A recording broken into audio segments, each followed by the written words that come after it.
இந்த சும்மா அப்படிங்கிற சொல்லுல ஒரு மேஜிக் இருக்கு. என்னன்னு சொல்றேன் பாருங்க. அதாவது நம்ம அன்றாட வாழ்க்கையில ஒரு நாள்ல ஒரு தடவையாவது இந்த சொல்ல நம்ம பயன்படுத்தி இருப்போம். ஆனா இந்த சொல்லினுடைய பொருள் என்னன்னு உங்களுக்கு தெரியுமா?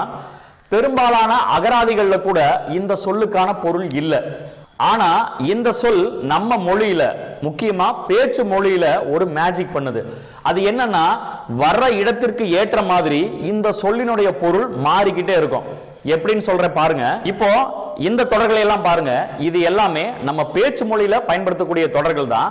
இப்ப பாருங்க, சும்மா கிடந்த சங்கை எடுத்து, இங்க சும்மா என்ற சொல்லிற்கு பயன்படாம அப்படின்னு பொருள். நான் சும்மா சொன்னேன், இங்க சும்மா என்ற சொல்லிற்கு பொய் என்று பொருள். இதை நீ சும்மா எடுத்துக்கோ, இங்க சும்மா என்ற சொல்லிற்கு இலவசம் அப்படின்னு பொருள். சும்மா சொல்லிட்டே இருக்க மாட்டேன், இந்த இடத்துல சும்மா என்ற சொல்லுக்கு திரும்ப திரும்ப என்று பொருள். கொஞ்ச நேரம் சும்மா இருக்க மாட்டியா, இங்க சும்மா என்ற சொல்லிற்கு அமைதி என்று பொருள்.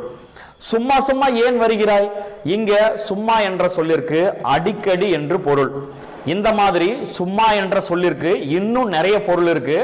ஆனா அதையெல்லாம் நான் சொன்னேன்னா நீங்க கமெண்ட்ல நான் சும்மா விட மாட்டீங்கன்னு எனக்கு தெரியும். நான் இதோட முடிச்சுக்கிறேன். வருகின்ற இடத்திற்கு ஏற்ற மாதிரி பொருள் தரக்கூடிய ஒரு அருமையான சொல் தான் சும்மா.